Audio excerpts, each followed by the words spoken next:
Great. Okay, good. So here we go. So my name is Fia Kushi, and welcome to my uh, interview today with Dr. George Yu. Um, First, for those who don't know me, my name is Fia Kushi, and you can find out more about this and other interviews that I've done through my website at fia.substack.com. That's a newsletter and website. My parents are Micho and Aveline Kushi, who are the renowned leaders of their time of the macrobiotic movement. And I spent most of my professional life working for them and helping them in many ways, including helping many cancer patients and persons with other health issues recover and get better. Now, also, however, my parents passed away due to complications with cancer. My father wrote this book, The Cancer Prevention Diet, and in my capacity uh, at the Kushi Institute, I work with many cancer patients, helping them change their diets and get better.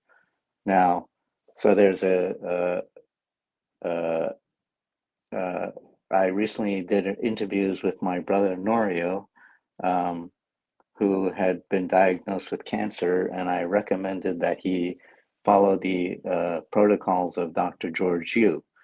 Now, Dr. George Yu, I met in 1999 while I was the director of the Kushi Institute. Um, and we were hosting many cancer patients every week at our Way to Health program. And George Yu was looking at alternative healing uh, uh, places that he was interested in studying, and came across our Kushi Institute. You know, he had visited many other places and then came across ours, and he saw that we were very much involved with the developing procedures for helping cancer patients, and which included a research project that my other brother started uh, earlier on. It was a retrospective study of cancer patients. And George, you saw that we were involved in that and decided to help us. And that eventually led to the presentation of the Macrobiotic Best Case Series to the National Cancer Institute in 2002. And so I've known George since that time, and we've been very close. And he is now a retired professor of surgery from George Washington University, specializing in pelvic reconstruction and urological cancers. So he was there since 1981, but he retired just last year and is now focusing on his foundation, the ufoundation.org, be able to do that, and he'll talk about that more in depth. So without further ado, I'm going to bring in George on stage and welcome him. Okay. Hello, everybody. Hello. Hello. Thanks. So George, I want to really first acknowledge you for helping my brother Norio. I recommended that he see you when he was diagnosed with Merkel cell carcinoma, and he did in January of this year. And since then, I'm happy to say that his cancer is gone, following your protocol, which included following a keto diet, which he considers very instrumental in helping him. Um, and the last email my brother wrote me was he had rode a bicycle of 17 miles, which was amazing, especially since he's still got a, a kind of a healing wound on the back of his knee. But he's really physically active and really done well. So I really want to thank you for that. And thank you also for your help in the past, working with the cancer study and everything else. I mean, I think you and I share I want to say that you and I have an affinity in that we both like to question everything, and we both like to look at what really works and what find out and explore and discover things. And you're very pragmatic in that way, and have been this whole time that I've known you. So thanks again, and thanks also. You also were helpful when my father was diagnosed with colon cancer. You helped him too during that time. So now today's presentation is George has prepared about 39 slides. We may go through all of them. We may go through some of them, but we're going to go through them. He'll explain his whole approach to cancer, and then we'll open it up to questions. So now we've allotted at maximum, we've allotted 2 hours for this, and maybe an hour and a half would be realistic. So we'll go through the slides, and then we'll open it up to questions. So feel free to comment and ask questions anytime. I will look through them when I can. I will also be asking questions myself as we begin. So I also want to just have a disclaimer. This is not medical advice. If you have a health condition, please consult the appropriate medical uh, authority. Of course, Dr. Yu is a medical doctor, but this is all educational uh, for you to learn and then take back to your doctors if you need to see a doctor. So, uh, so with that, let's begin. Okay, Okay. take it away, George. So Thanks. it's been 20 years since the Best Case series.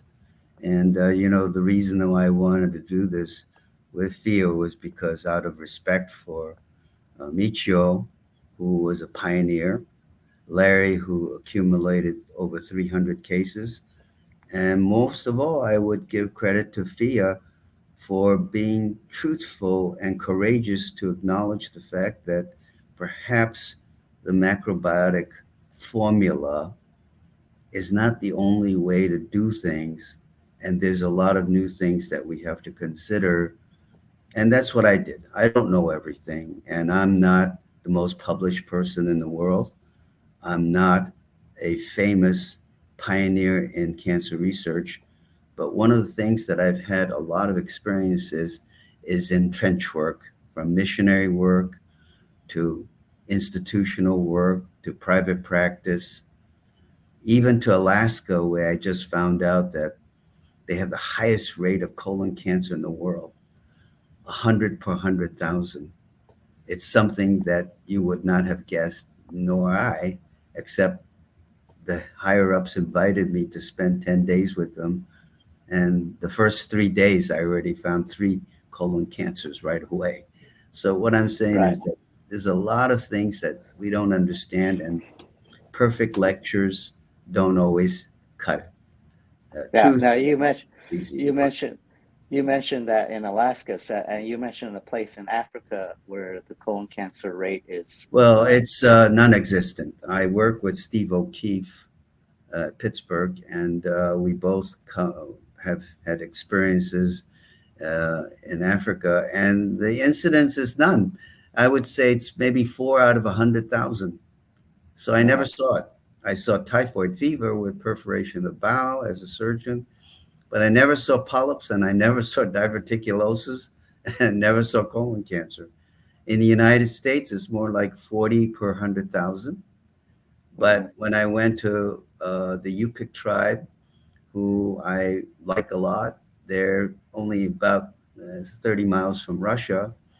I realized that there's something not right, and it's not well known. And Yeah. Steve and I both have a common interest in geographical medicine. And I learned it mainly because I didn't want to go to the NIH, and I became a missionary to work under Dr. Irvine, who was a great follower and colleague of Dr. Dennis Burkett, who was the father of Burkitt's lymphoma. Hmm. And it's there that I found out two things. Number one, you don't need to use maximum tolerated dose for chemotherapy, and you still cure them. And secondly, he made the point that fiber was very important in the Western world. But in the Yupik tribe, it may not be so simple, you know. So what I'm saying is that I'm learning as well as you, but Right. I commend Thea for the courage to step out of this whole scenery and go to Alaska and chop wood for years, rethinking everything and being honest. And that's what we're all about. And our foundation is all about that. So we'll start with the first slide. Okay. Here we go. Okay, can you make that large? That's as large as it goes. Yeah. No, you could make it. I'm only seeing the small slide. Oh, no. Let's see. Okay, now I got it large. Okay. Yeah. Is your Yeah. large also so people can Yes. see? So Yes. yeah, this slide is basically a foundation that three philanthropists created for us in 2006. And our paradigm is that people like myself are just on the very bottom of that triangle. And the tipping point is a term used by Malcolm Gladwell in that you have to make it happen.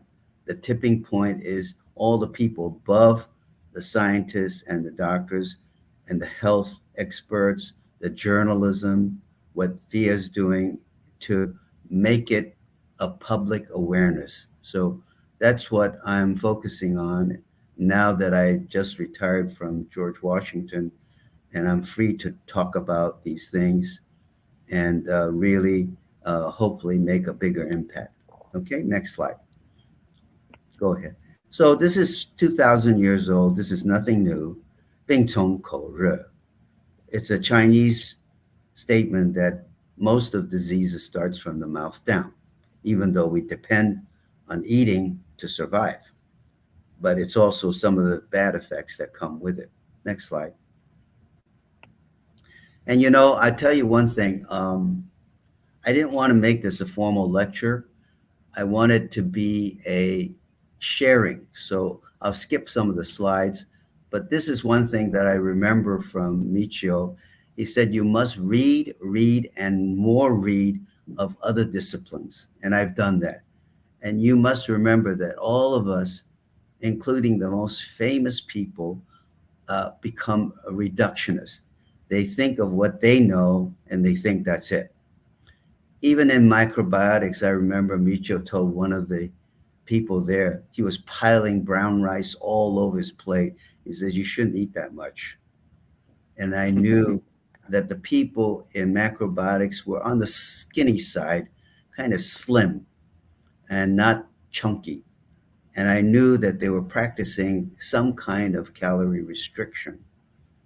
And he said one other thing when he developed colon cancer. He says, the reason I didn't have lymph nodes is because my total body burdens, even smoking, was not as much as the people in the regular world. Next slide. Next slide. So Sure. what he meant by body burdens is on the left, the input side. It could come from food. It can come from light. It can come from infections. All these things are body burdens. Think of yourself as having only $100 and you have to pay all these bills. And if you can't pay it right, you get infections, inflammations, and cancers. So these are what your body can clean up. On the right side is the cleaning. So you have to remember that there's only so much your body can do and has so much resources, not finite, infinite. And so you have to think about that. And that's one thing I learned from Michio is that you can't overburden yourself. Next slide. So this is a picture that I want to give credit to Chris Akbar. We spent so many hours. You see all the luggages there. These are all from data from 6 out of over 300 patients that we thought would be presentable and have excellent records. So she numbered every record from 1 to over 400 pages for each patient.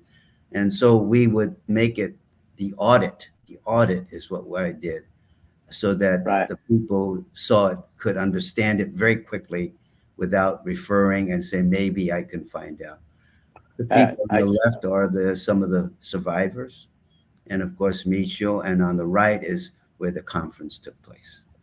Yeah. Next I just want to mention Chris Akbar was my father's personal secretary at the time, and she had also cured herself of breast cancer at that time, and was part of the study it herself.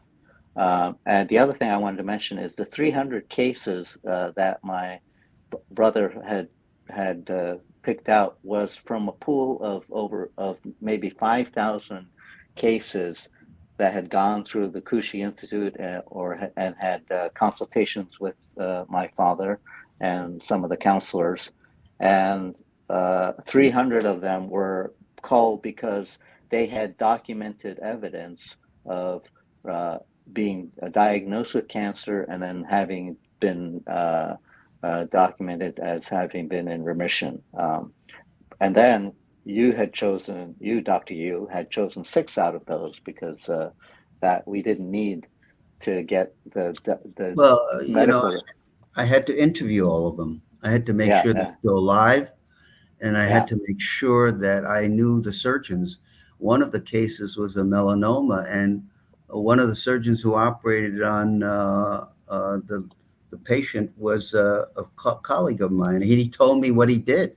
He actually resected 23 inches of her small bowel from melanoma, Uh-huh, and he said I right. couldn't do anything more. There was tumor all over the place, and I said I closed it up. I gave her one choice, and she refused, and she went home and cured herself. Yeah, and then that was 20 years later. They Mhm. met again. All right, so let's go on to the Yeah, next slide. yeah. So, one of the things I learned giving so many lectures in over 20 years, I realized that you can write a beautiful deductive thinking that's very convincing, but doesn't mean it's true.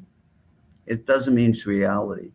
So, my education comes from the trench work, from different sources after I left my formal training at the Brigham.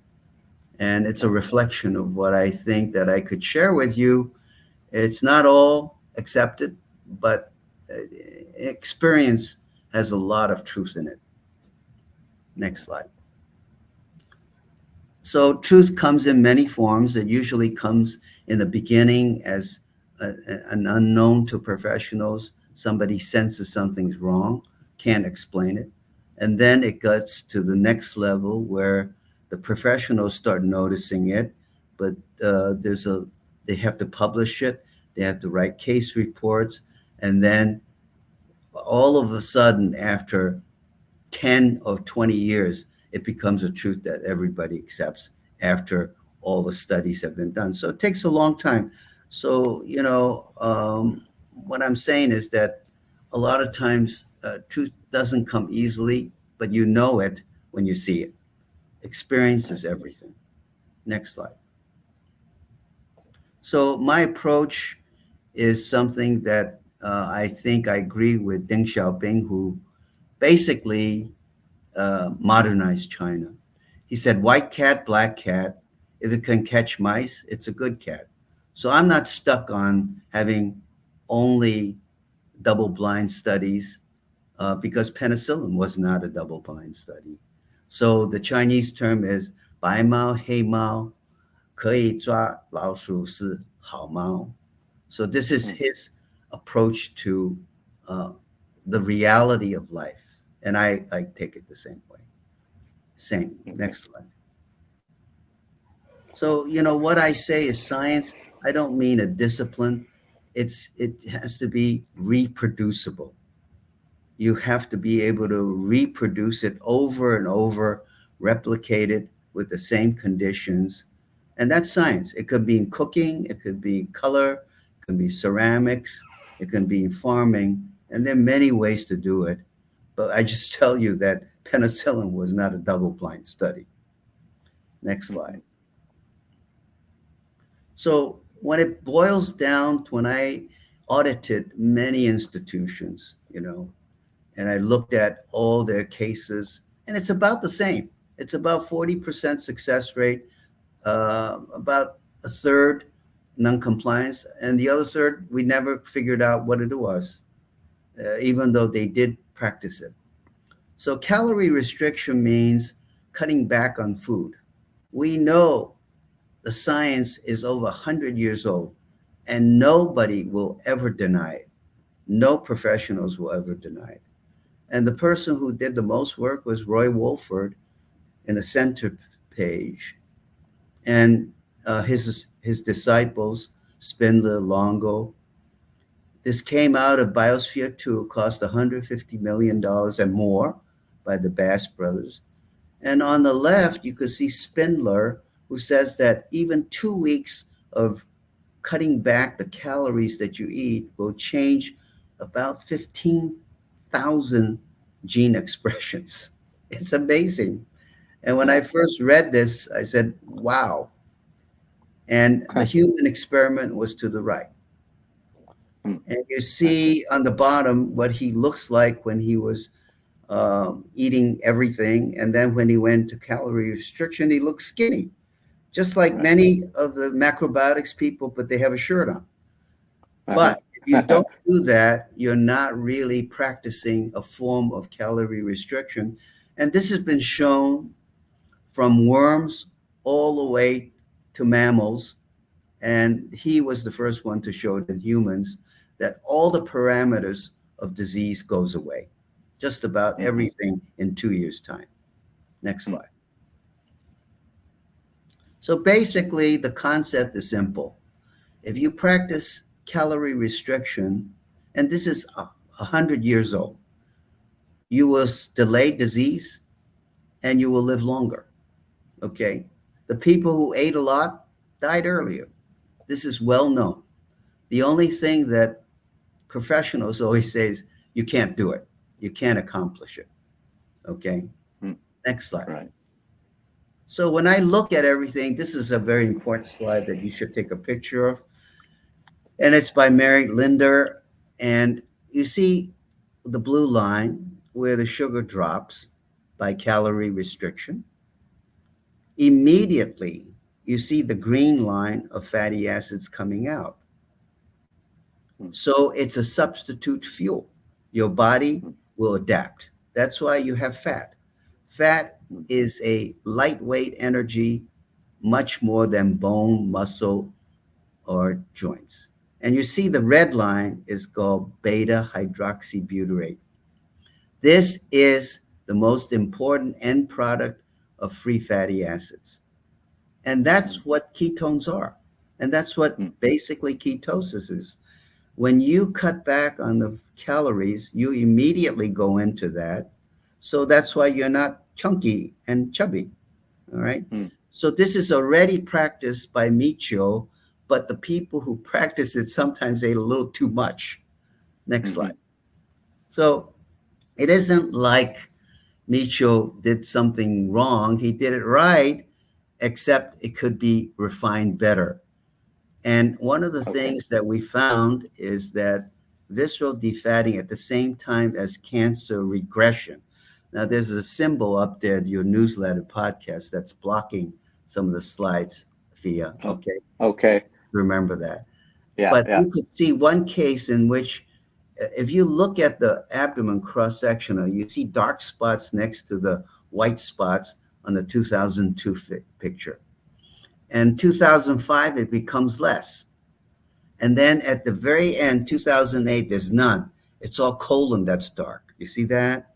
Uh-huh. So what they've done is at the same time that the cancer goes away, the visceral fat is gone. It hasn't been gone. It just shrank. Fat cells do not go away. You're born with Uh-huh. it, Right. but they shrink and all the toxic material is gone and everything is gone that is probably unknowingly affecting you. So we Right. call this visceral defatting at the same time as calorie. This is a very important slide because once you understand this, you understand what calorie restriction does. Next Hmm. slide. Yeah. Next slide. Just want to mention that these are X-rays of people who were in the macrobiotic best case study. Uh-huh. Right, right. Okay. So, just to show you, this is not from 2002. This is from 2022. By calorie restriction of 14%, they have shown that the thymus gland, which is an immune gland, okay? As soon as you're born, it starts regressing. Instead of Hmm. regressing 2 years of calorie restriction in humans, it grew.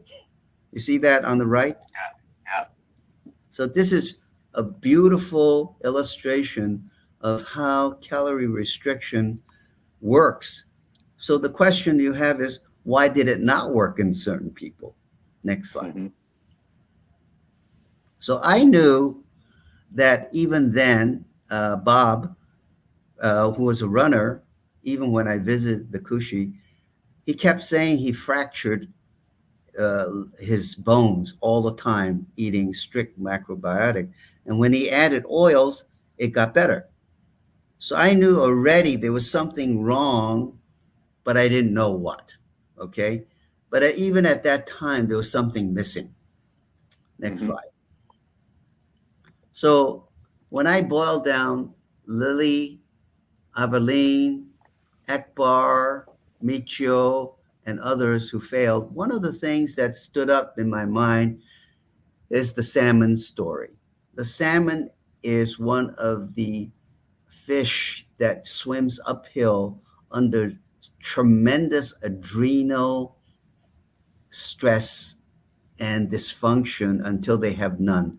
And in the center slide, you see the two little adrenal glands, which is the lifeline of survival.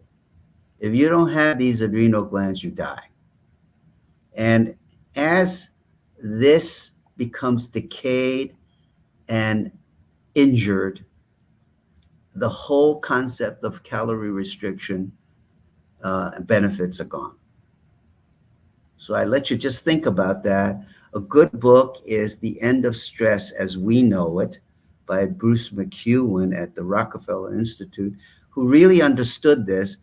And I'll show you the next slide that happens is when we do calorie restriction in animal studies, as soon as we take the adrenal gland out, which is the bottom line, okay, uh, I'm sorry, it's the top lines, the cancer Okay. grows. Right. So, what I'm saying is that you can negate the whole effect by adrenal dysfunction, whether it's overuse to exhaustion, or the common way we look at modern stress is, so people always say stress, but they're not saying adrenal gland. The adrenal gland is your high charge sympathetic function, and it's for fight or run, fight or flight, we call it. And Walter Cannon was the pioneer of it. But it's a very important concept that very few people touch on. So I think that one of the factors of all the people who fail is something called way too much adrenal dysfunction. Next slide. So this slide, I think it needs to go up a little bit. Yeah, that's Uh, good. That's good. So what I'm saying is that when you have adrenal stress, even at rest, if you don't sleep, your adrenal gland fires up. And when the adrenal gland fires up, the cortisol in your blood goes up because you're either going to run or fight, right? Your epinephrine goes up and your sugar immediately goes up high, very high. And another thing that happens with this process is that you form a lot more blood clotting factors. Because if you get bitten by a lion, you got to stop bleeding, right? So this is an adaptive adrenal stress that's meant for running away from a vicious animal. But in real life, in today's life, our stress adrenal fatigue is could be your friend next to you or a colleague next to you who you don't like, but you have to say hello. Right. So all this blood sugar going up, and I'll show you the next slide, which is Mm-hmm. very, very important.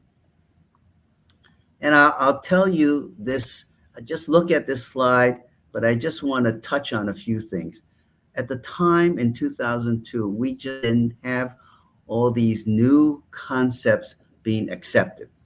The first one that's most important is the PET scan. The PET fused with the CAT scan. PET tells you what the cancer is eating. CAT shows you structure. We weren't using PET as much at that time. The second thing is that we didn't understand medium chain fatty acids in coconut oil, uh, that it can be a fuel but doesn't require insulin. We didn't understand that beta hydroxybutyrate is the end product of ketosis. And by eating less, you already go into it. Now we can increase it. That's why we're so big on medium chain fatty acids like coconut. We didn't have blocking agents like dichloroacetate, 3-bromopyruvate, and enhancing metabolism. And we didn't know much about tumor angiogenesis, which was coined by one of my mentors, Judith Folkman. And so we didn't look at cancer in the more sophisticated, deeper way. And we always thought of maximum tolerated doses instead of low dose, which is very important that I told you I learned from Dennis Burkhead and Judith Folkman. And we didn't know a lot about phosphatidylcholine, which is basically cell membrane. If you destroy cell membrane, the cell immediately dies. You could take away the nucleus and it'll live for another 3 weeks.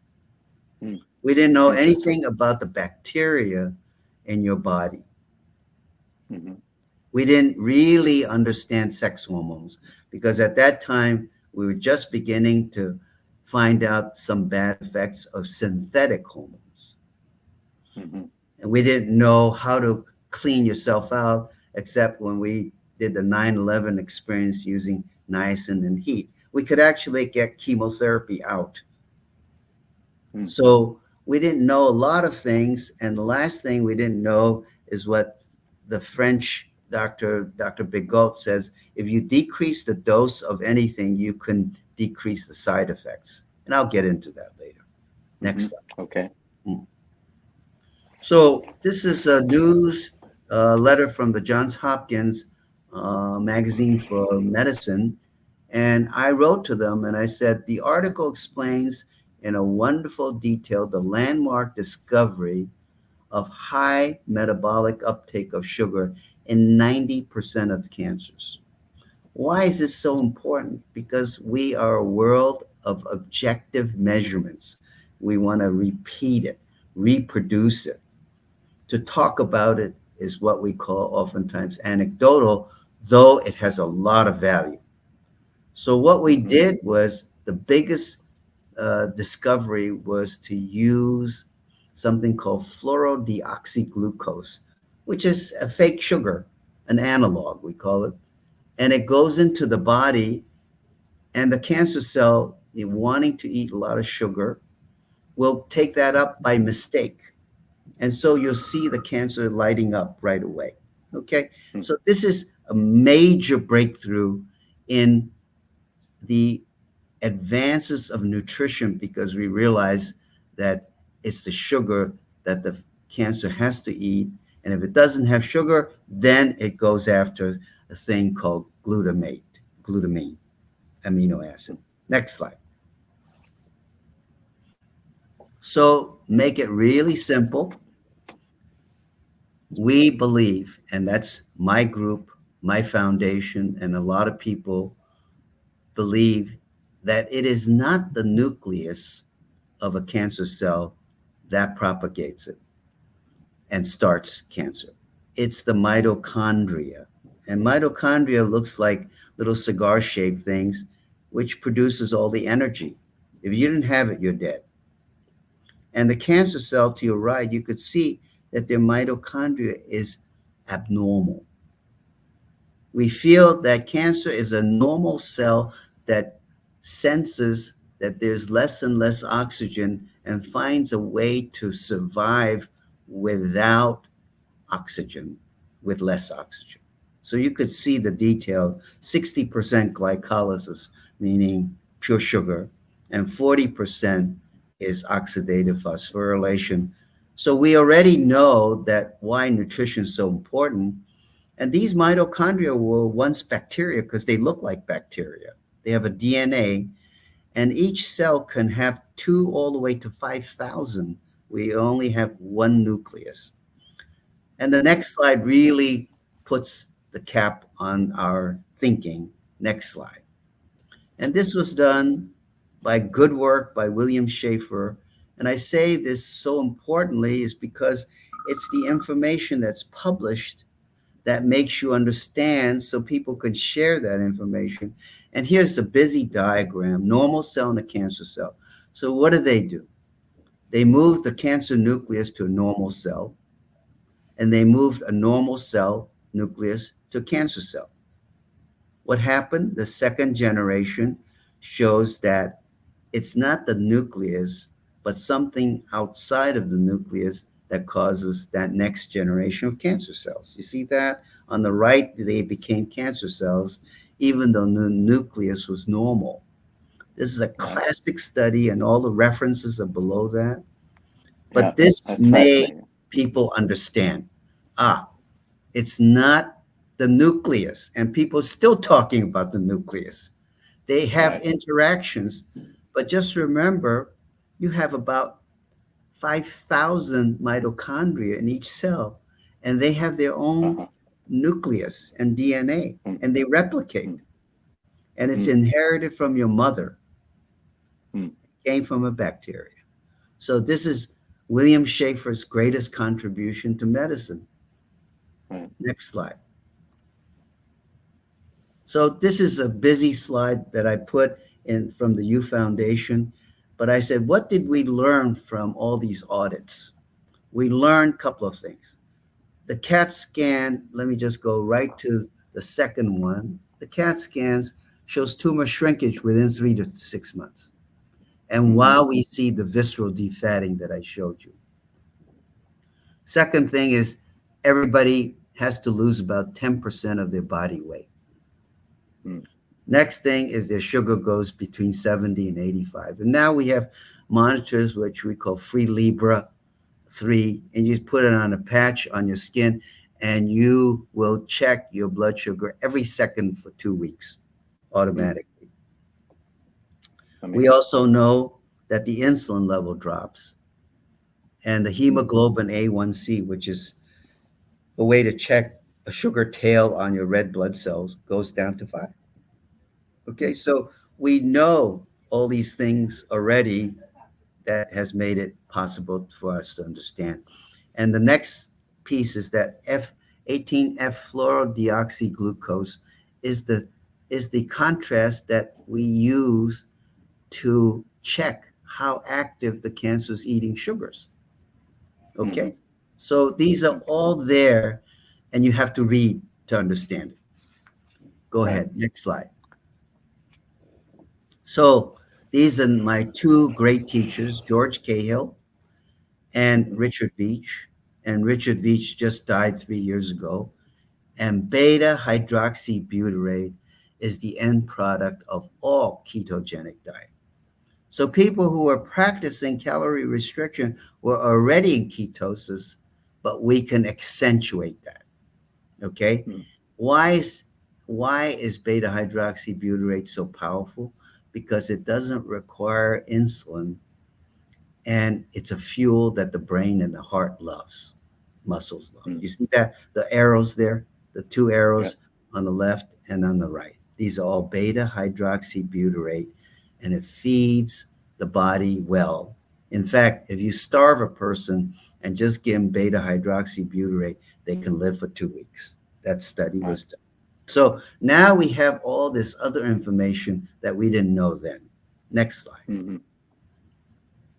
So this is an important slide for you to memorize that when you take medium chain fatty acid, MCFA, carbon 6, 8, 10, 12, it doesn't include fish oil or seafood.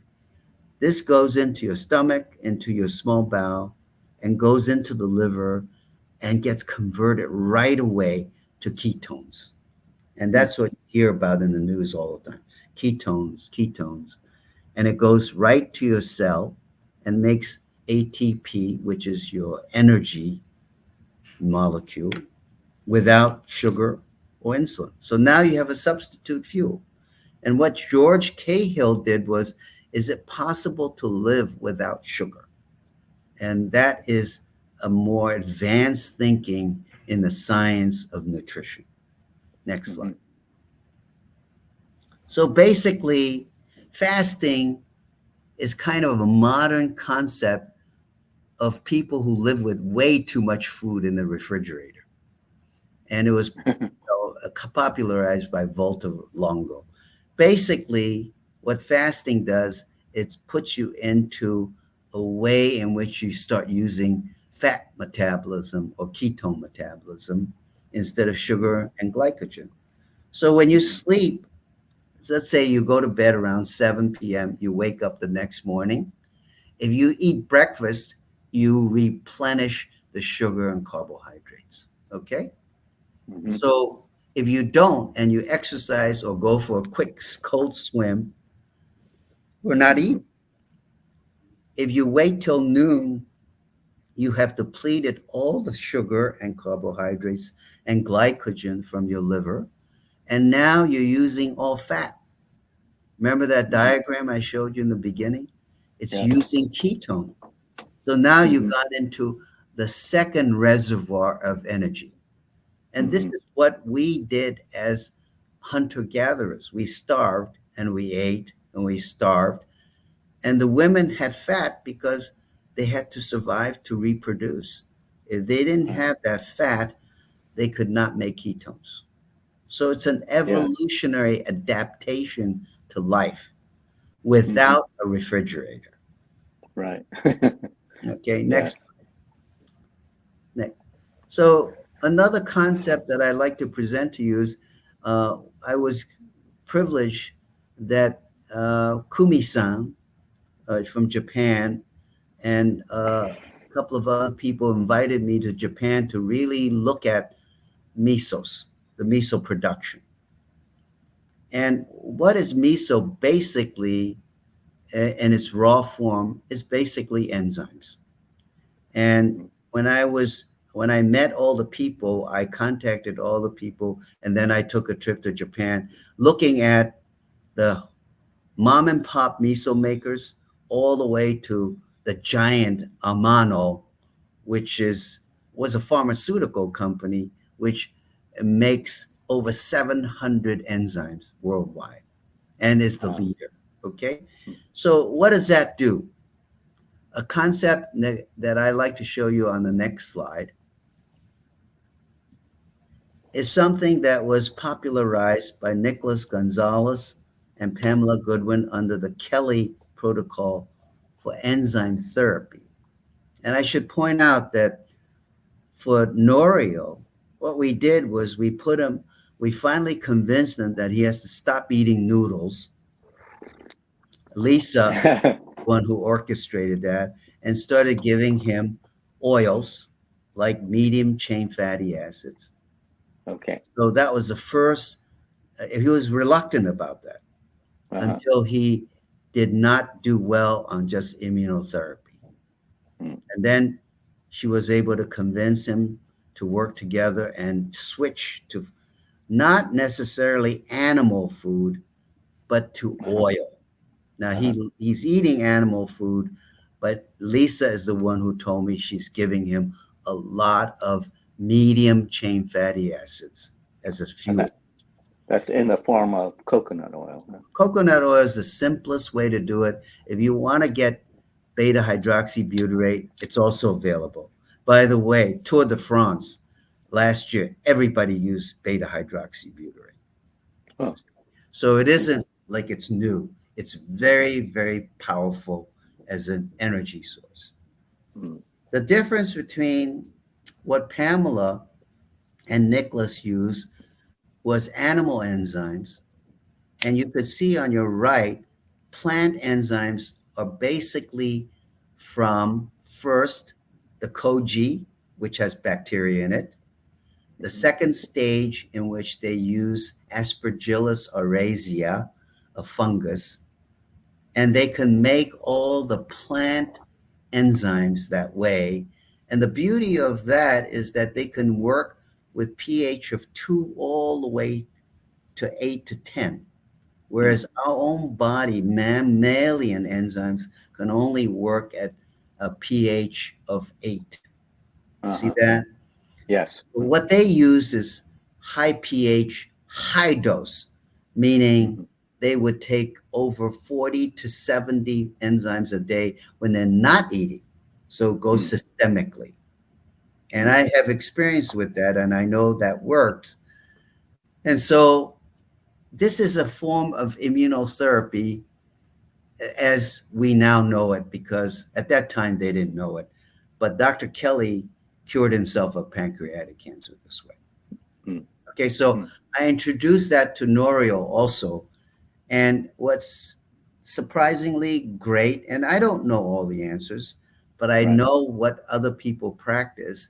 And when one doesn't work, you better use the other one. Mhm. And I always make the analogy that you should think of fighting a war.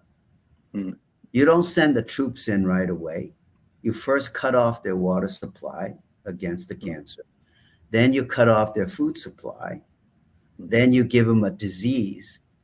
And then Mm. lastly, you might send in the troops in an unexpected time. And in Russia, how did they beat Napoleon? They fought in the winter. Mhm. Napoleon's soldiers didn't have the right shoes. Mhm. So, Right. in a way, cancer is not a reductionist, simple, I found the truth. It's a Uh-huh. whole conglomeration of things. And our foundation belief from our background with Micho is that the PET scan shows you it's eating sugar. So why not attack it from that side also? Right. Next slide. This is a busy slide, but I'll just let you focus on the left one. How does the enzymes work? So you see the green enzyme.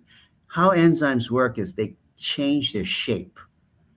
When they change their shape, they attach the pink particle macroglobulin, and they attach the yellow one, which is transforming growth factor. And the transforming growth factor has a nasty effect when it gets too high. It blocks your own immune system from working.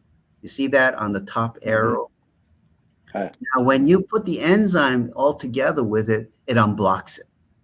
So Mm. now this complex, when you're not eating, can attack the tumor cells. Mhm. You see that? Okay. There's a lot of other things next to it. And this on the slide B explains to you all the things that we have developed in modern times. And one of the biggest is the red lymphocytes, which we call the PD-1 checkpoint inhibitors. Mm. Okay. So what does the enzymes do? In this therapy, the enzymes can also take care of small particles of new mutations on the lymphatic tissues that are blocked. See? Mhm. So it's not building another antibody, but or building a protease, but it can take care of all funny looking foreign mutation proteins. There's a Mm. lot more on this slide, but I will go on. Okay. Mhm. Next. Okay. So this has changed cancer therapy forever. Uh, Tasuku Hanji in 1992 won the Nobel Prize for the PD-1 checkpoint inhibitor Optivo, targeting immune system and not the cancer cell. This is the major breakthrough in medicine, and Mhm. this has changed the world. So, what you think of as chemotherapy is all the cytotoxic agents like doxorubicin and Mhm. Taxol, but they're not using that anymore. They're using Uh-huh. combinations. So, Mhm. that's why you have to read. You have to read to stay in touch. And, you know, Mr. Honjo won the Nobel Prize, and he's the most respected person in the world today, Mhm. okay, in chemotherapy. Next slide. Mhm. So, one of the things that we also know is that, I alluded to this, was that when I was in Africa working with Dennis Burkett's concept with Dr. Irvine, he said, we're not going to use maximum tolerated dose. You see that? Maximum Mhm. tolerated dose. We're going to use low dose, constant dosing of methotrexate against Burkett's lymphoma, and it still kills the cells. So you could Mhm. see below this diagram 10 to the minus 12th power, 10 to the minus 11. That's less than 1 per billion of the Mhm. chemotherapy, and it still kills the cells. Mhm. You see that? And Yeah. this is what Judith Folkman talked about. You can work around the cancer environment. Mhm. Okay, this is major. But Yeah. there's an economic issue on that. Next slide. Another thing that's new, and this is where I, respectfully disagree with a lot of people who only use vegetables. They have to use egg yolk. You see that orange egg yolk? It Uh-huh. has huge amounts of what we call phosphatidylcholine. It is cell membrane of all cells. It Mhm. lets things in and out. It's the Mhm. governor of what goes into your body and comes out. And we believe this is very important because the cancer cell, as you could see on your left, changes its shape. And on the right, you can actually redifferentiate cells to make it normal. Now, not everybody's going to agree with me, but Mhm. it's okay. You know, it's my concept that you have to have good phosphatidylcholine and good phenylbutyrate to redifferentiate cells. Why Mhm. is trans fatty acid so bad? Mhm. Because it gets stuck in the cell membrane. You Mhm. heard of Crisco oil. Right. Yeah, all these, what happens, they get incorporated right into the cell membrane. Mhm. Right. It's in every piece, Right. inside the Right. cell, outside the cell, and that's what makes the cell viable. If you tear Right. the cell membrane, the cell immediately dies. If you take the Mhm. nucleus out, it will still survive for a while. Mhm. Okay, Yeah. this is something. It's in mother's milk, it's in egg yolk, and this is where you have to grow and grow further from what Nietzsche may have told you and learn on your own. That's what he wanted you to do. He Mhm. wanted you to disagree with him. Right. Next slide. Yeah, I just wanted to mention, yeah, you mentioned Crisco oil, that when you went to Alaska and visited the Yupik people, you went to the local grocery store, and it was just full of Crisco oil. And I've seen Right, that too in the most remote places, like in right. Nome. You go into the grocery store and they've got all this, like, I guess government subsidized food, which is all Crisco oil I'm and not all these even other. sure it's all government subsidized. I think they Oh sell yeah, it to you. Yes. yeah. And Uh-huh. I talked to the person at the market and says, "Well, they make a wonderful dessert with it." And so I said, "How about using a whipping cream? Would you like Uh-huh. that?" He says, "Oh, we love whipping cream, but it's Mhm. bad for your health, isn't it?" No, it's the best for your health. Mhm. So don't be afraid of buttermilk. It's not the milk, it's the butter that's so important above that. It's the stuff Mm. that floats on top because that goes through metabolic complete oxidation so you get the energy. Right. Okay. So I showed this slide again, the adrenal gland, and I believe that that may have a big factor in why people like Chris Ekbar had a problem because she Yeah. had another cancer after that. Right. She was under so much adrenal stress and decay that all the calorie restriction food that she would have benefited from may not have been working. And Hmm. I recommend Bruce McEwen on the right. It's a great book. And I show you the salmon that I was catching in Alaska. And these salmon were just going upstream to Uh-huh. spawn. And by the Right. time he got up there, he would be one third that size. Hmm. Okay. Yeah. Yeah.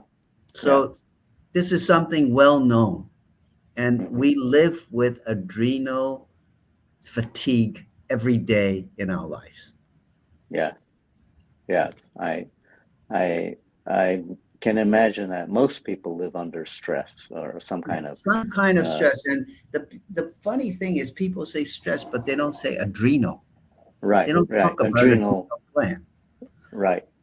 You see. Yeah. Yeah. So Exactly. let me just show you the next slide, which is very important. Again, it shows you that it makes things clot. It'll show Hmm. it makes the sugar go way up high, whether you want to or not, because Hmm. it's an evolutionary response, Hmm. and it triggers the sympathetic nervous system. Okay, Hmm. so you have reversed everything you wanted because you're so intellectually fixed on getting the work done Right. and eating the way you're supposed to. Right. Okay. So life is about a yin and the yang, and you can't have all yin and you can't have all yang. Right. It's a balance. So, next slide. This Yeah. is the most important modern life concept that you must learn to use.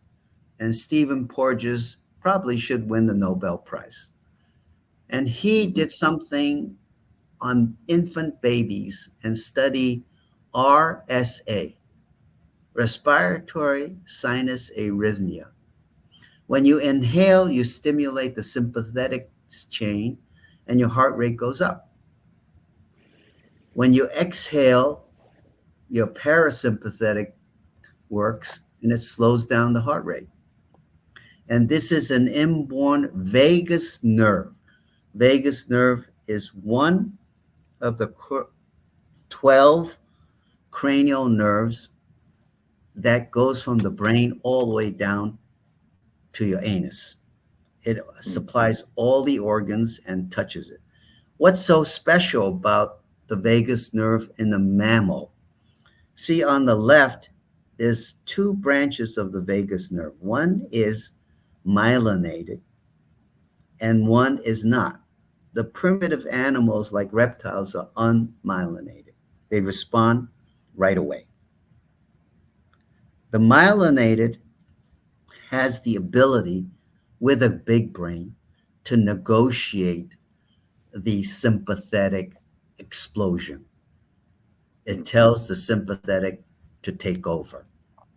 You see, Hmm. even breathing, just like in yoga, just like a lot of things, just like sports, in which you're using the myelinated portion to deal with life in general, Hmm. because everybody is under sympathetic stress. Okay. So, this Hmm. is something you can take into consideration. And I always say sports is easy because you don't have to think too much and you can deplete some of that nervous energy that you don't know what to do with. Hmm. Okay? And I think this is a big factor in what we learned from the Kushi history. Hmm. Next slide. Right. So you're saying just by breathing, you can Yeah, that's reduce the adrenal right. effects, the It's cortisol. the exhalation. It's not the Uh-huh. inhalation, but Right. it's a vagus nerve that, let's go back one more time. Let's Okay. go back to the other slide. So I Right. should say that it's a normal to have RSA. If a Uh-huh. child comes out in a newborn who's only has one heart rate, you know they have problems in the future. They will have problems. So Mm-hmm. this is the vagus nerve in its active form. And if you cannot adapt, slow down your heart or increase it, you will have trouble in adjusting to a modern world. Mm-hmm. So what he said is, we already know who's going to have problems. Mm. Okay, Okay. next slide. Okay. So one of the things that we also learned, I just bring this up, is that on the left you see man getting old, and the hormones have a lot to do with how you're going to age and what kind of disease you. In the zone of prostate change, you see that testosterone goes down, the female hormone goes up, and that's when the prostate cancers occur. Okay, Mm-hmm. I mean it's well known, and you have to Right. read. Right. In the female, on the right hand side, you see them getting old. Mm-hmm. And at age 20, the progesterone and the estradiol level is proportionally quite different. One Mm-hmm. is 20,000 and the other one's around 300 to 500. When they Mm-hmm. reach 60s, the progesterone goes down more radically than the estradiol estrogen. And I Mm-hmm. always say estradiol because that's human identical. And that's when you get breast cancer. So we know how to avoid breast cancer, just even that. But it's Mm-hmm. not published well enough. It's not talked about well enough. See, so Mm-hmm. we already know that. Mm-hmm. Alzheimer's is going to be the biggest epidemic coming up and occurs more in women than men. Mm-hmm. And it's that time, at that perimenopause, menopause time, where the brain is unable to use sugar as its fuel. Just the opposite of cancer. Cancer Mm-hmm. uses sugar, and Alzheimer's, we could see from PET scan that they can no longer use sugar. So you have to use beta hydroxybutyrate to counteract it. Mm-hmm. Next slide. This is our current way of approaching everything. It's too busy to explain, but you could see that we use on the left the calorie restricted nutritional approach as one piece of the many puzzles that you have to address. It's like fighting a war. You Mm-hmm. cannot just use one method. Okay. On the Mm-hmm. right, we have all the other things that we use, and so that's how we explain it to people, that you have to approach it from a multi focus group. Okay, next slide. Mm-hmm. So, this is another thing that's new. I went to France to work with Dr. Begot, and he showed me that when you use micro nano doses, meaning, you know, 10 to the minus 3 all the way to 10 to the minus 12 power of a fraction of that chemical, you will negate the effect. So I saw a lot of patients who had full doses and didn't lose any hair. They didn't get infected. They didn't develop anemia. So I said, this is something worthwhile looking at. And it's something Mm-hmm. that's not shown in the United States, but it's in English, so you can read about it. Mm-hmm. So that's how we get rid of the side effects of the traditional therapy. And of course, in immunotherapy, we can decrease the doses. And one of Mm-hmm. the greatest survivors of the immunotherapy that was pioneered by Dr. Hanjo was President Carter, who had melanoma and he used the first immunotherapy, the second immunotherapy, Keytruda, and his melanoma went away. See? So you Hmm. could see that things are evolving, but it's up to you to learn and don't be too stubborn about sticking with your thinking and say, Hmm. maybe I'm wrong. Maybe I should try other things. And that's what you should go away with. You should look at everything. Okay? Next slide. Okay. So, one of the things that Alex Jack asked me to do was that, hey, George, can you on your lectures encourage people to eat some raw food? Because he understood it. And of course, I did a lot of Hippocrates and Wigmore and many other calorie restricted nutritional approach to chronic disease. And the two things that I would share with you is number one, Professor Talalay at Johns Hopkins was the greatest advocate for broccoli sprouts. Okay, the highest nutrition with the least calories, and it worked marvelously. So you should take that into consideration. The other Hmm. thing is wheatgrass juice makes you not hungry. If you take a wheatgrass sprouted juice, put a little lemon in it because it's too sweet sometimes, you will not be hungry. It Hmm. works just like the new drug semaglutide, like Welgovi, Ozempic. It takes your appetite away. It basically gives you a gastric bypass without doing surgery. And I realized that right away when I went there. The other Hmm. thing is sunflower sprouts. Sprouts are young, non toxic plants. And when you eat it, it has very few toxins. And in its raw form, not cooked, it saves all the nutrition if it's Hmm. under 110 degrees. So you Hmm. can we can all learn from each other. And I Right. try to push that, but some people get stuck. Right. Right. You have to be open for yourself because you're Right. fighting a war and you're trying to protect yourself, not Right. follow a, a protocol. Okay. Great. Let's, Okay. is that it? So I Yeah. think that's it. That's the last slide. Yeah. So, I tried Uh, my best to give you as much as I could, sharing uh-huh. with you, but also acknowledging that I'm not completely right. Right. But Norio's case, when he switched to a ketogenic formulation of food, and you could eat meat, but the problem is Atkins' diet made everybody constipated after a while.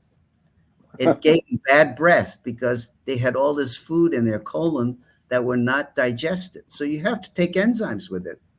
Hmm.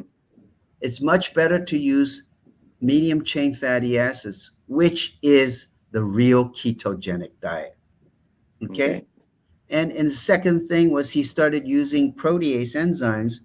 And, I also know he was using ivermectin, which has some other properties Hmm. which may help with the cancers. But his lymph nodes subsided, his wound that was irradiated and had the Merkel's viral cancer, I believe, Hmm. was subsiding. And when we added his male hormones, because he didn't have any, Hmm. uh, a lot of people with calorie restriction will have hypothyroidism on long term, low TSH, T3, T4, and they will lose all their testosterone generally. Hmm. Hmm. Okay, so female will lose their estradiol. So it isn't Hmm. like one approach is the only way to protect yourself, but you have Right. to look. Right. So, so in this experience with Norio, we can Uh-huh. all learn from what we didn't know. And I'm just introducing a few things. But Right. just remember, it's like fighting a war in Right. any chronic disease. It isn't one formula that's going to do Right. Yes. Great. it. Okay. So I'm gonna open it up to the questions and see what if there are questions. I'll be right back. Okay. Okay. Sure. All right. Uh, so feel free to ask your questions on the comments. I see them. Uh, uh,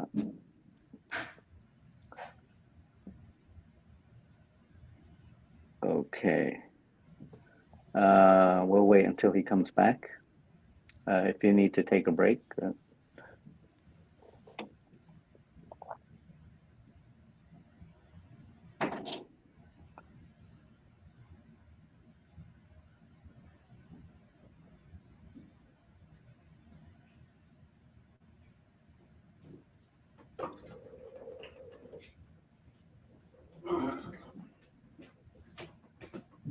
Okay, I'm back.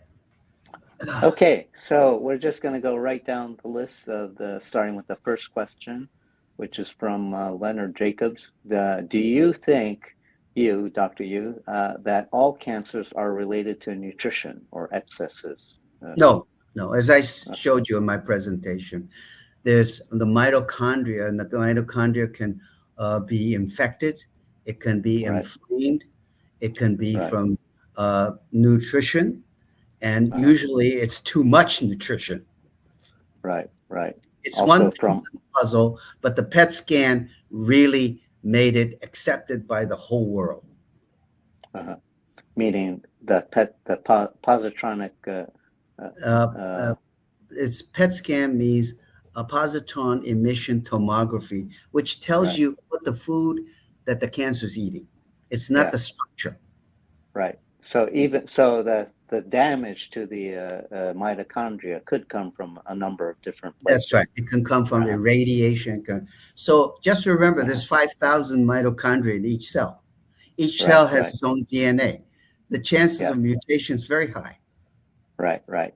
Yes. And like you said, I think the thing that you said, which I thought was great, was that when the body has low oxidation, it's the cells adapt to that and That's become right. mutate. They Greg Semanza won the Nobel Prize a few years ago from Johns Hopkins, and he coined the term HIF, hypoxic inducing factor. If you uh, look at his work, he says cancer could be a normal cell, like a senile cell, that has very little function, that learned to adapt to low oxygenation and found a way to eat and survive. so it's just a natural evolution of the Could be. given the conditions That's of right. the body, right? That's Okay, how good. mitochondria came about when we had oxygenation in the air. It Right. decided that it would become part of our bodies. That's interesting. Okay, so now the next question is why do you think the incidence of colon cancer is so high in Alaska? I think we touched upon that with the Crisco oil. Is that That's one thing. By the way, uh-huh, they only eat fish. right? Fish. So Right, it isn't like you can blame it on one thing. It's right. a lot of things. And Steve and I are probably going to go back to the Yupik tribe, and maybe we can do something to Uh, elucidate this, because colon cancer is very important. And right, Nietzsche right, had it too. right, right. So do you think it's maybe related to that fish eating? Not Possibly? necessarily. It's the way Okay. it's prepared. Okay. So they I smoke it. see. Okay. Right. and Yeah. and also the question of fiber. So unless you're there, they say, well, they don't eat enough. Well, when I went there, I went into the tundra by myself, and it's a foot deep of vegetables. Right. So it's there. So what I'm saying is academic papers don't always do things properly unless you're in the trenches. Right. Right. Okay. Uh, so another question from Leonard Jacobs is, who is advising cancer patients besides you using these insights? Are there, I mean, are you, obviously Oh, you there are many quoted, people. yeah, yeah, There's a great book written by Tom Seyfried called "Cancer is a Metabolic Disease." It's a okay, classic. It's so billions, and it's right, worldwide. But what he's a great writer, and the uh-huh, whole concept of William Schaefer nuclear transfer shows you that it's from not from the nucleus. It's from other right, things. right, mainly the mitochondria, That's right. That's the yeah, beginning. It has an Right. effect on the nucleus, but later on. Right. Okay. Another question: how about natto and tempeh? What's Oh, in okay. those? Natto is a fantastic. Uh, it's a it's fantastic. Right Yeah. now, as you may know, the COVID spike protein from a vaccine, because it's not a vaccine as we knew it. It's an mRNA, messenger RNA. It's a piece of the virus, and therefore it has the ability to move around. And one of the things that it produces is a protein. Okay, Hmm. and we call the spike protein. You can't get rid of it, and Hmm. it goes in. Sometimes it goes into your organs, like the heart. So Right. we always use natto kinase at 2,000 FUs, Uh-huh. and you can use bromelain also, which is from pineapple, and you could use papain from papaya. Those are all fantastic, fantastic stuff. And enzymes have a lot to do with changing a function just by changing its shape. Right. Okay. Great. Um, so then the last question is more of a philosophical question. Are we fighting cancer as an enemy, or is it a friend which helps us understand our own imbalances and find a more harmonious life?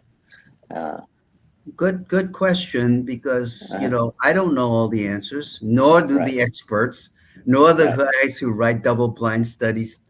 But we know one thing: it does eat sugar. Okay, Okay. then it eats glutamine as a Right. second choice. But Uh-huh. glutamine is necessary for the whole body. Right. Okay, so it isn't.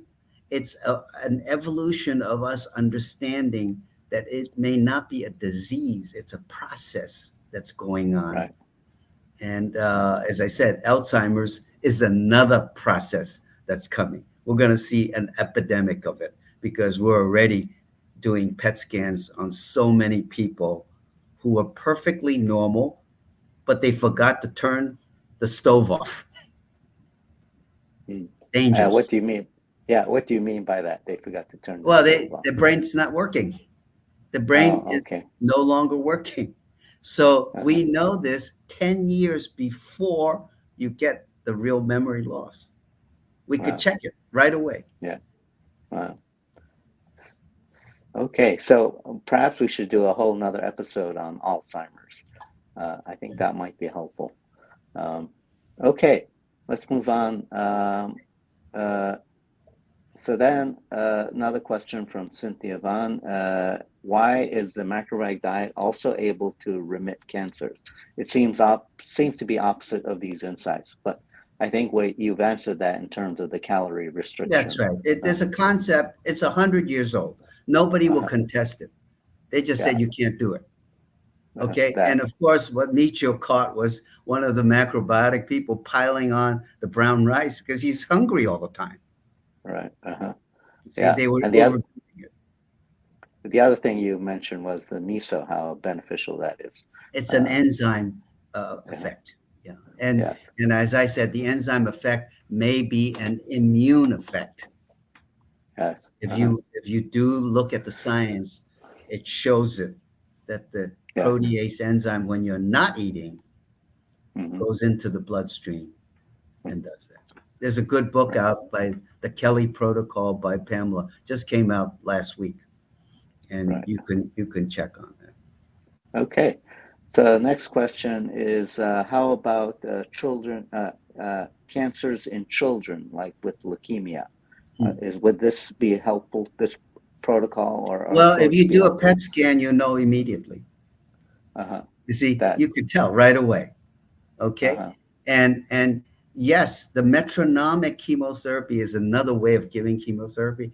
Dr. Folkman said it works on the microenvironment of the cancers, so Hmm. you could get it with low dose constant if you look up YouTube metronomic chemotherapy. And what's so sad is there's a lot of, in some ways I agree with the COVID initiative in that there's a lot of censorship and putting away things that aren't acceptable, and so you can't see Uh-huh. it. So Uh-huh. metronomic chemotherapy was started for pediatrics. Why should a Why should a 50-pound person get the same dose as a 100-pound, 50-pound dose? So they said, well, we have to adjust it. And that's the beginning of metronomic low dose constant. So you're not giving a chance for the cancers to grow. When you give maximum tolerated doses, what happens? They get so sick, you have to stop for 6 weeks. Right. Whereas Yeah. when you use the low dose, micro nano doses, you not only alleviate all the side effects, but it's constantly attacking it. Both our foundation believes that we have to attack it from the nutritional metabolism. And you have to talk about mitochondria. You can't just be saying nutrition, not good Right. enough. You have to get deeper than that. Right. Right. So then also like for children with leukemia, then stopping sugar obviously would be. Sure, and starch if they're PET Uh, scan positive. Not all of them are PET scan, but I would say 99% of leukemias are that way. They're I all see. PET scan positive. Yeah. Right. Good. Good. Okay. Okay. Next, uh, We yeah. have to stop soon. Now was Michio on a calorie restricted diet or Ovalene? Yes. Yes, they Yeah. were. Yeah. Yeah. Except I do know that Michio's condition went down after Ovalene passed away because, uh, and what happened was she was kind of ensuring that there was home cooked meals at the house. But then after she passed away, Michio had a tendency to eat out a lot, especially on his travels. He was always eating out, which I think was not good for his health. But Anyways, just that's remember another. the stress adrenal fatigue. Yeah, that's That's why I right. kept That's yeah, wanting to point out, instead of just talking about food, you have to say, right. how much stress are you going through when you're trying to be intellectually correct? Yeah, yeah, that's right. Yeah, definitely he was very stressed. His lifestyle was very like Adrenally exhausted. yes, exactly. Okay, good. Here's a question: is ghee beneficial? Clarified butter, What is ghee, ghee? It's nothing but ghee, filtered butter. Okay. filtered butter. And Uh-huh, butter is fat, it's not right. milk. Milk is Uh-huh, casein. And so uh-huh, fat is useful because most of the cancers cannot eat it, especially in the beginning.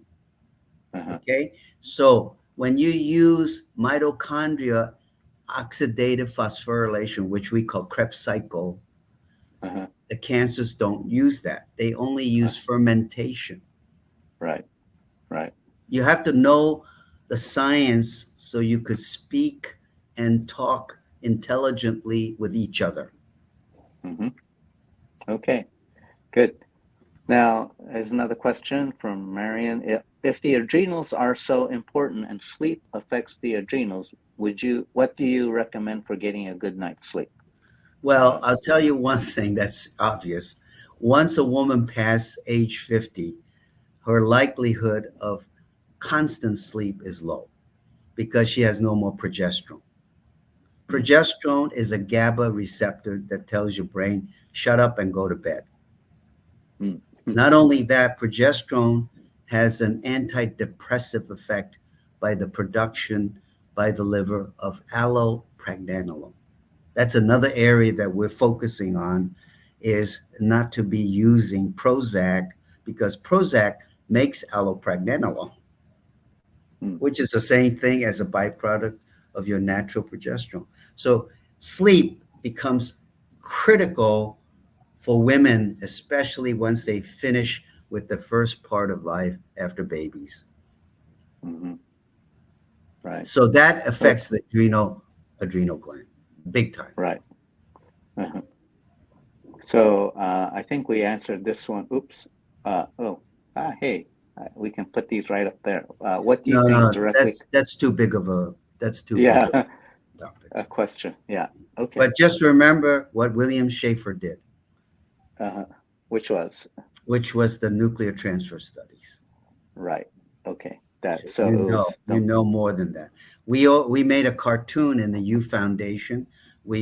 So that every high school kid would understand it.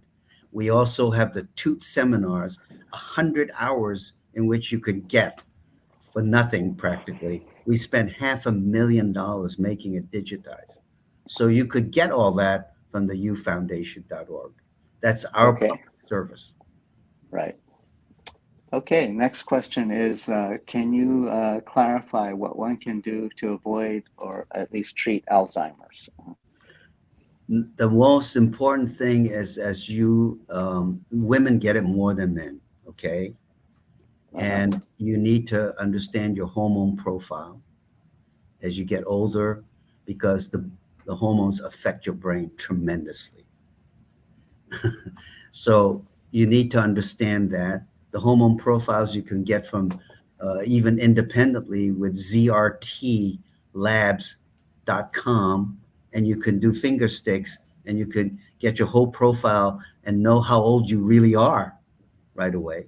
Second thing is, I would urge you to use medium chain fatty acids because that's an alternative fuel than sugar. You know, that's it's already there. You could use Mm-hmm. butter, you could use oils, but oils is a very efficient energy source, including fat. Mm. Okay, next, are you familiar with the Mitochondria Manifesto by Yeah, Dr. yeah. R.D.? So, Uh-huh, mitochondria is very big. Okay. uh-huh, Everybody knows it. In science, we all know it. It's not the only thing, but right, it's a very, very important thing because without the mitochondria, you're dead. It right, came as a bacteria because the mitochondria nucleus is round, just like bacteria. right. And somewhere in evolution, when we started making oxygen in the air, the mitochondria became symbiotic to us.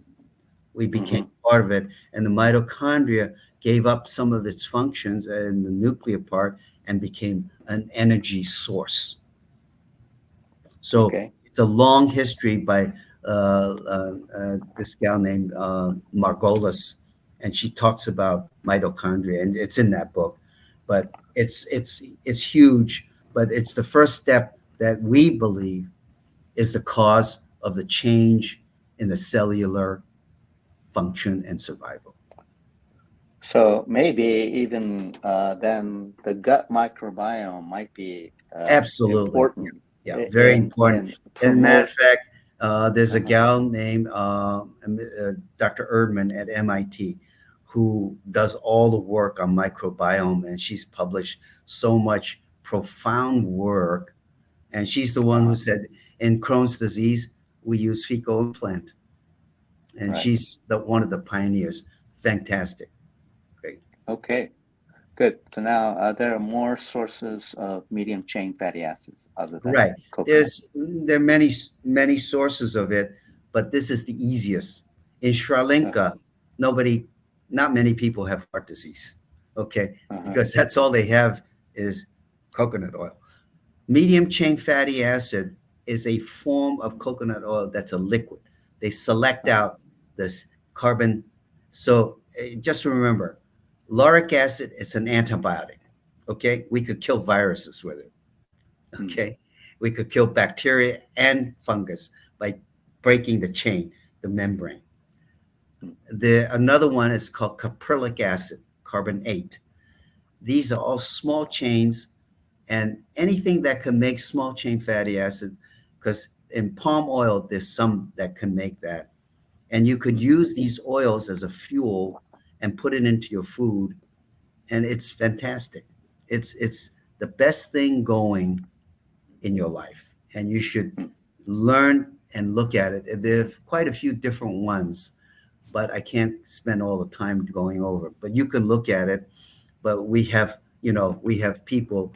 In fact, we use medium chain fatty acids to cure babies with epilepsy. This is yes. from the Charlie Foundation, well known. It's 100 years old, and Mm-hmm, when we give the medium chain fatty acids, the brain uses different fuel, and the epilepsy stops.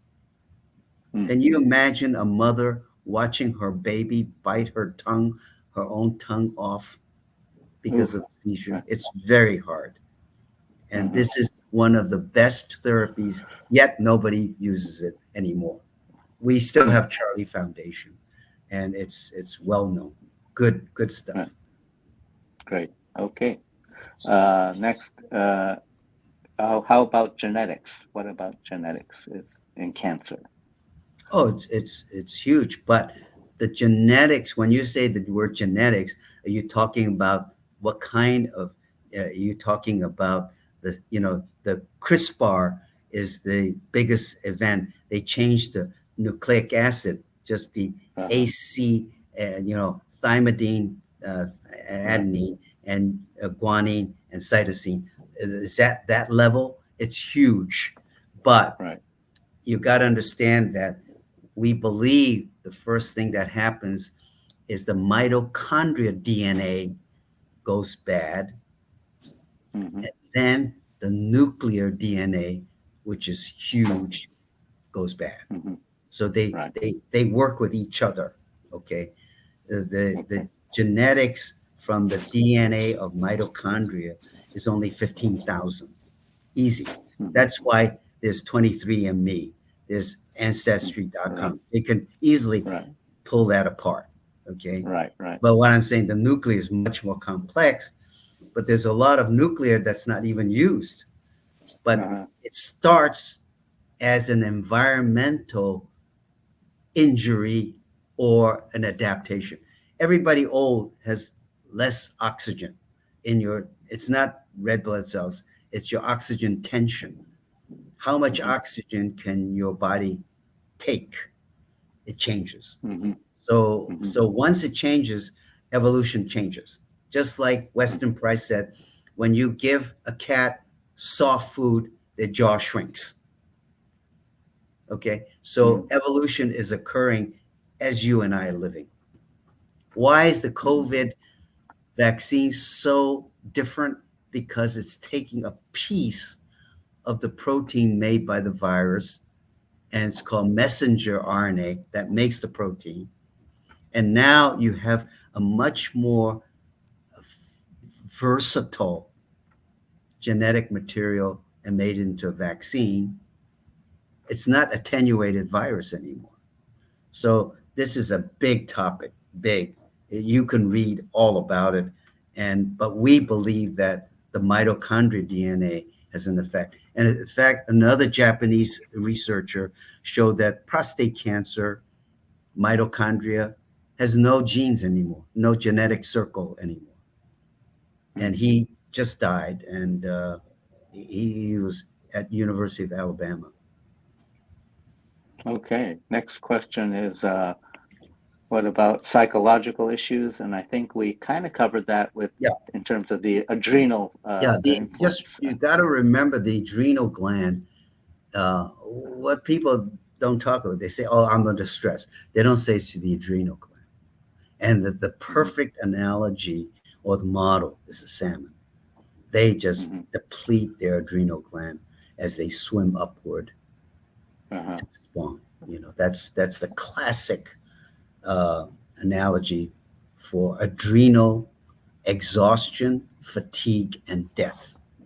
Uh-huh. Okay. Let's see now. Going down to the any questions? Let's see. Smoke fish. Um, uh, I should say one thing. uh, My sickest patients are intellectuals. The brain is working one way, and their adrenal gland says, "Nope, I'm not going to follow you." right. Uh, all right. So, okay, here's a question. Are you suggesting we read that book or read books, or are you taking new clients? Oh yeah, we see. You see, the problem is this: if you're just a lecturer, Uh-huh, you're no better than a bureaucrat in a health agency. You're not in the uh-huh, trenches. You don't see people. So if you don't right, see patients, you don't know what's going on. You can only right. read things. And so that separates you from the reality. I remember Janet Travell was John F. Kennedy's doctor, and she was my mentor. And Mm-hmm, asked her, I said, why did you write your textbook, which is the most sold textbook in the world, Mm-hmm. at age 81. She said, I want to make sure that my clinical experience matched the publication. Mm-hmm. So reading Okay. books doesn't always give you truth. Right. And I learned that from 70 years of living, that, Right. what they say in papers sounds great, but doesn't always mean it's true Uh-huh. or it's truth. Okay. Right. Great. So I will put your Yeah. contact information at the end of this talk so that people interested in getting in touch with George Yu could do so. Next question. I have How to would go you? soon because it's Sure. getting close. Uh-huh. Yeah, I think we're almost done. Yeah, I think we'll just do a couple more. Uh, how would you distinguish cancers that are fed by ketones versus glucose? Mm. It's Well, very rare that, like prostate cancer in the beginning, localized, is not fed by sugar. But we also know one thing: once it becomes metastatic, it's always by sugar. So, so the the answer. mutation changes, and there are, I don't know many uh, cancers that are strictly fed by ketones, but most of them we haven't developed yet. But we have developed fluorodeoxyglucose, which is an analog or a fake sugar. So we Uh-huh, always tell people, if you use galactose or D-mannose, it's the cancers can't eat it. So uh-huh, it's a sweetener, but they can't uh-huh, eat it. You uh-huh. see, so Okay. it's a metabolic issue, and it's in the forefront. The glucose. My mentor Pete Peterson at Hopkins said the cancers will develop a mutation. It's up to Right. you to catch it before it gets out of control. Right. Okay. Let's see. Got it. We'll do a couple more. Uh, what is your experience with cancer patients who lose weight with reduced Mm. calorie Yeah, diet? yeah, yeah. Does the weight stabilize or and increase again? Yeah. So whenever you go on a ketogenic diet, you will lose weight. Okay. Yeah. And weight is not from fat. Okay. But one of the things that's different, and it's published and it's in my website, U Foundation, is that cancer cachexia, when they're losing weight and they're going to die, their cortisol level is sky high. It's like it's ready to crash. Mm. Okay. Whereas when you lose weight and you feel good, but you don't look like a typical, say, American look on the chubby side, it's fine. Okay. Mhm. But you can use that to stabilize it. Why is weight important? Because you don't want to lose organ, liver, Uh-huh. heart. So we always give L, L shape, L amino acids to retain body structure. So you have to use an amino. People don't realize giving protein doesn't always work. Only proteins with the L amino acids can be used by the body. So we Uh-huh. always give them L amino acids. And that Yep. should be that's part of our approach when we put on a calorie restricted keto. We call it CRONC, calorie Mhm. restricted optimal nutrition ketosis. Okay. So I'm gonna select one more question down here, which there's still a few more, but because of time, we're running out. Well, two more. One is this one. Can adrenal glands be strengthened once they are weak? How? Absolutely. That's where Uh, you have to read the book, The Polyvagal Syndrome. You want uh, the sympathetic chain of your nervous system to be controlled better by the vagus nerve, VAGUS. uh, And there are many ways to do it. But that's where thing. Yeah. yeah, Go this ahead. is very, very, very important. It's the modern day killer. You Uh, could have a friend who you absolutely hate, but you can't say it. You could have a Right. boss sitting next to you saying nice words to you when you know he can't wait to fire you. That's adrenal stress, Uh, adrenal gland. Okay. and And that's this is that's a where right. phosphatidylserine helps a little bit, but you have to control that part of your life. And I think that's a weak point in, I think, in the macrobiotic Kushi system that they didn't address. Like I always tell the people in macro, exercise a little bit, go ski, do something to get that part of the system going. Right. It's not the answer, but it's a way to adjust to it.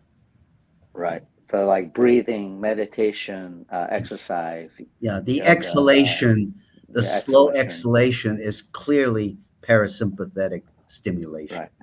Okay, And that but that will there's many all help. others. There are That'll many help others. the that'll help reduce the stress on the adrenal glands or the And also, right. some people are so strict in their diet they kill themselves. So I Right. always tell people you have to give your body a chance to say, no, I'm not happy, and do Uh-huh. something different, and just, to recoup. Okay. Uh-huh. All right. Okay, so one last question here. I think as the carnivore diet meets on it, are you recommending the carnivore diet to others besides Norio? No, no, no, no. It's not carnivore diet. It's fatty acid.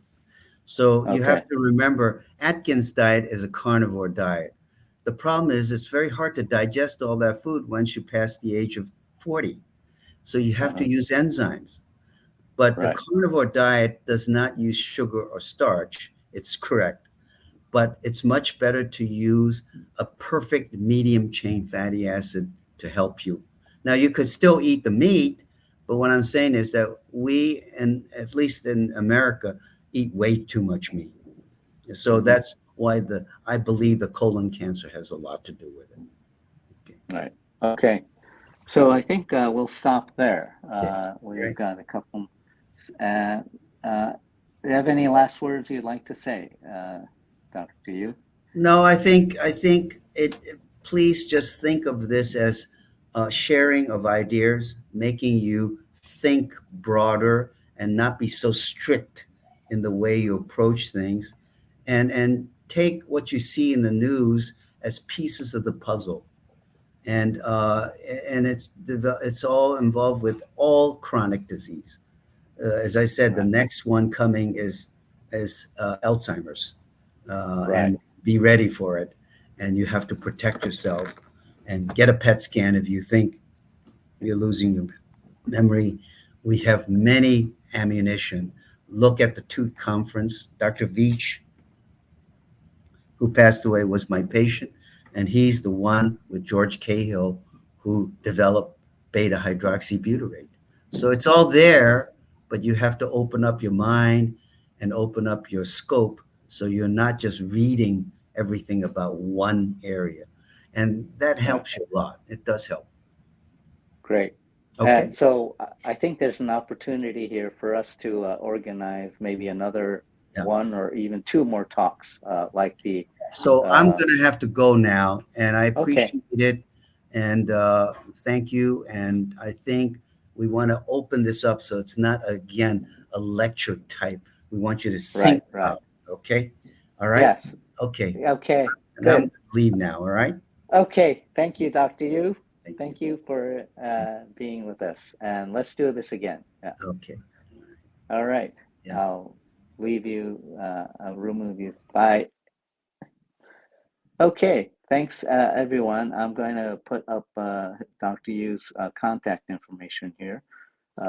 If you'd like to get a hold of him or find out more about him. His main website is this ufoundation.org. Then he has a secondary site called Totally You 2, which deals with, I think it was enzymes or something specific. His office is there in Maryland, and there's his phone number and email. So feel free to contact him uh, uh, and as well. So I guess that's it. So thank you, everybody. Thank you for joining. This um, uh, uh, this video will be on the YouTube and will be on the live section. I may do put it on my regular YouTube channel, but this will always be available for anybody to review. Plus, I will do a blog post, a post report on this interview and include all the slides. Dr. Yu said that he'd be fine with that. We would include all the slides that he presented for you to review, and that'll be in my blog post report, which should come in the next week sometime. So again, thanks again, and maybe we can do another interview with Dr. Yu on Alzheimer's, as well as he just briefly touched on it, but he has a lot of fascinating information about COVID as well. That would also might be a totally separate interview. Anyways, thanks again for everyone, and with that, one other thing I might do is I might host another interview with macrobiotic cancer survivors, people who had recovered from cancer through macrobiotics, some of the best case series.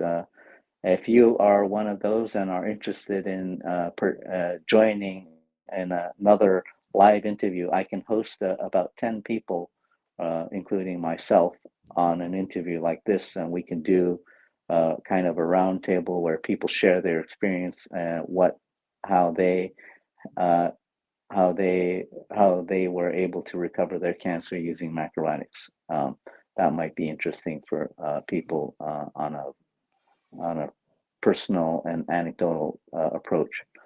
Okay, so again, thanks for joining me this Sunday afternoon. It's already almost it's 1:48 where I am, 2:48 where if you're on the East Coast. Thanks again, and feel free to comment and subscribe to my website, and that's where all my post reports will be. So thanks again, and have a great Sunday. Bye.